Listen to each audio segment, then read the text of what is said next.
à votre sens, comment également définir les indicateurs pertinents? Je pense que pour suivre la mise en œuvre d'une raison d'être, il y a deux méthodes possibles. Une méthode assez classique avec des indicateurs. La stratégie est construite pour servir la raison d'être. Donc utiliser les indicateurs stratégiques habituellement mis en œuvre est un premier moyen de suivre cette raison d'être. Il peut d'ailleurs être intéressant de regarder au travers de l'analyse des indicateurs stratégiques si je suis capable de deviner finalement cette raison d'être.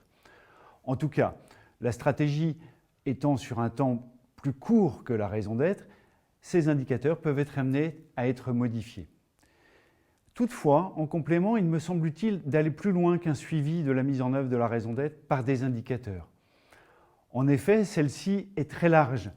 C'est un nouveau moyen d'imaginer la contribution positive que veut apporter l'entreprise à la société.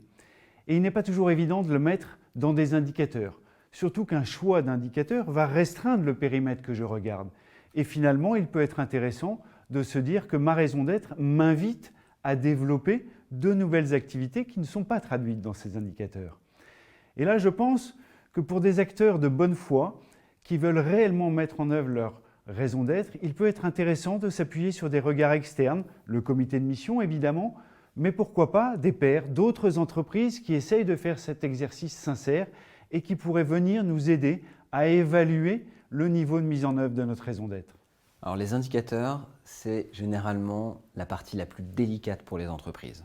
Pour une raison assez simple, c'est que finalement, très peu d'entreprises ont l'habitude d'être pilotées par des indicateurs, surtout sur des sujets extra-financiers.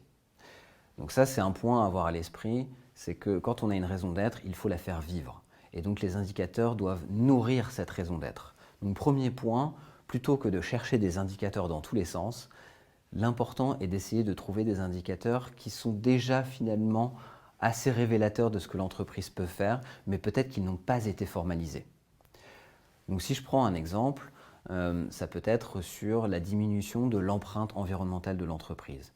De plus en plus d'entreprises font des efforts pour limiter leur empreinte environnementale, mais pas toujours en formalisant cette démarche-là. Donc ça peut être en se disant, eh bien, on va prendre notre consommation d'eau, notre consommation d'électricité, etc. et de se dire, est-ce qu'on peut trouver des moyens de diminuer ces différentes sources de consommation? Ça peut être un premier élément. Le deuxième élément, c'est de trouver des indicateurs qui peuvent tirer l'entreprise vers le haut. Et donc ça peut nécessiter un peu plus de créativité. Je vais vous donner un exemple qui peut paraître assez étonnant. Dek Denoyu, c'est une entreprise qui fabrique de la bière en Île-de-France et ils sont, dans leur raison d'être, il y a la notion d'expérience gustative. La brasserie, pour justement inciter aussi ses collaborateurs à aller dans cette expérience-là, eh bien, offre un forfait de 150 € à tous ses collaborateurs, forfait de 150 € par mois à tous ses collaborateurs pour tester des nouveaux produits chez leurs clients ou ailleurs, justement pour développer de nouvelles expériences gustatives et peut-être justement de nouvelles manières de concevoir leur bière ou de nouvelles expériences qu'ils peuvent créer autour de leur bière.